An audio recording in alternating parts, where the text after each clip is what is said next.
You know what kind of sucks is every time I get into a project, I always forget to start making a video. The issue with taking video is it can very much delay the progress of my project, so that's sometimes why I don't do it. But anyway, I'm about halfway through this project right now, and what I'm actually doing here is I'm actually making a homemade holder that mounts in my truck for my iPad. Now, this iPad was issued to me by my fire department. I am an officer at my local fire department, and this is connected to cell phone towers, and through this iPad I can ascertain all types of information about structures, about our pre-planning, emergency response guidebook. I can call outside resources if I need to. So it's an excellent tool, and it's something that I want to have close to me, so that's why I'm making this stand. Now, I've looked on Amazon. The cheaper or like the cheapest model stand that I could find was around $120, and then that kind of had okay reviews, and then you start getting into these real serious laptop holders and tablet stands that can go upwards of $500 so I decided to make my own, and this is pretty much how I've done it so far. So the first thing I had to figure out was how I was going to keep the iPad stowed, and what I did, I took a piece of, God, this might be pine. I started out with a board a little bit larger than the profile of my iPad with the case on. Always want to calculate the case. And then I cut out my sides, as you can see, and that's actually the same board. And what I did, I took my miter saw and I set the depth, and I started going down this channel here, which it took a while and it wasn't perfect. But then what I did, I took a orbital sander and then I smoothed this out, because there were a couple deeper saw marks, and it actually came out real nice. And then from there I glued it onto my main backboard here, and then I nailed a couple finished nails through it. Then I made my bottom piece, and it's the same board, and what I did, I just cut out a little section right here to make sure that I could, for one, plug the iPad in while it's in the case, and also it gives me some room to use my fingers to slide the iPad up and out. So that fits in there very nicely. Can you give me a second here? As you can see, hopefully the sun isn't distracting too much. Fits in there very nicely. It works really good. If I flip the cover around and bring it around the other side, it fits in there just as well, just as fine. So now, the next issue I was having is how I'm actually going to secure it to the floor. And what I came up with, I started looking down here. Of course, I have these bolts that I could attach into, but what I elected to do is I have this bench seat right here, and this has this really strong steel support frame for this chair here. And what I elected to do is, this is what I've made. This is just a T, basically. It's a piece of, I don't know, it might be 1/8 inch sheet steel that I cut up. It's about 2 inches here and 2 inches here, and then it raises to about 3 inches right here. And how this works is this just sits back in here, and then it's screwed on. So, pretty simple. You kind of follow what's going on here. It just butts up against the corner. I would have made this leg longer, but the issue is I can't get my screw gun back there any further, so I was able to get one screw in there with some extensions and some ingenuity. So that works out fine, but the issue I noticed after I mounted this in here is I don't have front to back movement. I have a little bit of slop from side to side. And so why it's off right now is I'm actually going to run a third brace in here. I'm going to run a piece of 2-inch sheet steel, again from here to about here, and I'm going to triangulate that so that way we don't get any of this slop anymore. And I'm going to throw a bunch more screws in there, and that should pretty well correct that problem.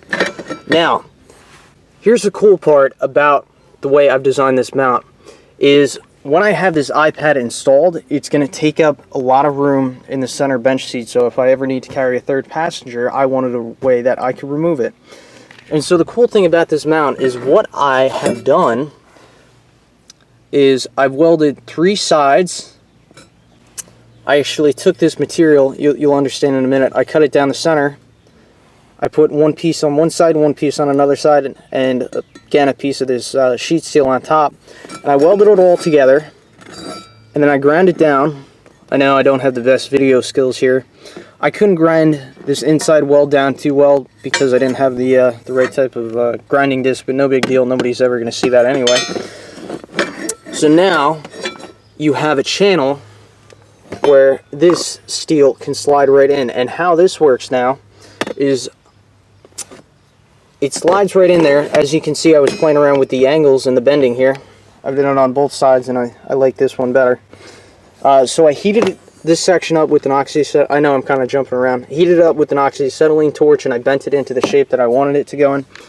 So now it slides right down in here, or well, it should, but it's not bolted on, so you can understand what happens here. So that goes in there like that. I know it's not secure, it's not bolted down, but bear with me a minute. So now you see it's up here at a slanted angle, and now the final thing that I need to do here after I put that second or that third brace in there to triangulate that is I need to mount the back of this to this bar right here. And how I plan to do that, I'm going to weld another piece of sheet steel on the back here, and then just put several wood screws in the back of this iPad holder. And then I'm going to have my iPad right there. And that's pretty much where we're at in this project. So I will continue this video when I'm finished. Hopefully you guys can understand what I'm doing here. And it's going to be really great because, again, if I ever need to have another person in here, all I need to do is just yank that right out of there and we'll be good to go. So stay tuned. Alright, so this is how the final product turned out. As you can see, the truck doesn't have shit everywhere. Ow, fuck. Ow. You know, that's the first time I've ever fucking hit my head on that. Oh my god. Well, I didn't crack my head open, so hurts like a motherfucker though. That's only because I'm filming, but anyway, back on topic here. This is how it turned out. Came out very nice. So I have this iPad program to stay on for normally 10 minutes at a time. So we have these different applications, so every time we get a run, I could pull up each of these. One is to say where I'm responding to, if I'm responding to the scene or not. Another one is information on the location, how many times we've been there in the past, any special things about that location, any type of information. I can pull all that up on this screen, which I'm not going to do because we do have some past runs and I don't want to, you know, bring up any kind of personal information up on that screen. But anyway, works out real well. It's fairly sturdy. I mean, it is very sturdy. It just has a tiny bit of wobble. I did attempt to correct that some. I'll show you what I did on the other side in a minute too, but I love the angle that it's at. It doesn't interfere with the passenger at all, and again, it's completely removable. As for the radios, I have my radio box down here, which I believe I showed you before. Just spray painted all the wood in black. How I do want to change some things around in the future. On this radio, you do have these clips. I only have, I don't know what exactly this piece is called.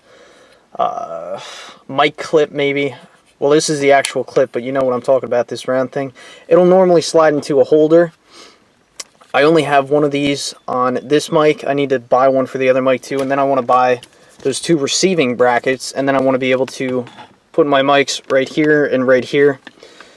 So that's how I think I'm going to do that in the future, but for right now I just keep one mic here, another mic, hang them right there, which isn't the best, but they're both out of the way so I don't accidentally key them up or anything. Radio strap just fits snug underneath this holder, so whenever I want it, just yanks right out. Now I got to put that back, no big deal. But this is definitely a good option if you don't want to go about spending the money for a mobile radio, which I get these portables provided to me through the department because of my title. So this works out very well for me. You know, just go and charge them every now and then. Good to go. So that's that. Let me go around to the other side, but before I do that, let me show you a cool thing about this box here. So the cool thing about this box is this isn't permanently mounted here at all. This is just some bungee cord I purchased on Amazon. It's like quarter-inch bungee cord, which I was using it mainly for some of my backpack projects. But the nice thing is, whenever I want to take this box out too, that pops right out too.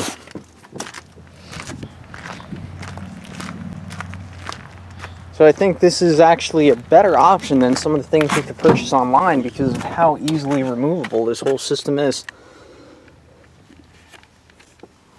So there's the bracket that I was showing you yesterday. And when I take everything out, just that little piece right there, that's all that's going to be there. And I rounded out all the edges so nobody's ever going to cut themselves or anything. And there's that bungee cord. It just loops around. That bracket right there is, hopefully you can see, I know I'm kind of fighting the sun here. There you go. And those two bungees will pop right out, releasing this box. And I could just tuck these bungee cords underneath the seat. Now I did have one little fuck up on this project. And that fuck up was doing these brackets. I welded them on the wrong side. They should have been on the other side of this. But I don't think it came out that bad. I actually kind of like how it's spaced. Now you understand what I'm talking about. These should have been mounted on the other side of this main support beam here. That way it could have sit flush against theirs. But, you know, I think the screw's sticking out. I think it's kind of a cool look, actually. So I'm actually not too disappointed about that. What else do I have to say about this? Oh, here's the other tensioning cord, strap, whatever you want to call it. So this is just mounted, it's tied off onto like a little bar down here. And again, this is that quarter-inch bungee cord. And I just used a clip, and this clip will pop right off here. There's a lot of tension on it right now, so I'm not going to be able to do it with one hand. But that does take out some of the wiggle in it. And, you know, it's very hard to create a system that's removable that has absolutely no slop in it, but I mean there's probably quarter-inch of wiggle in there, but I mean when you're driving it's really nothing. So that's pretty much it.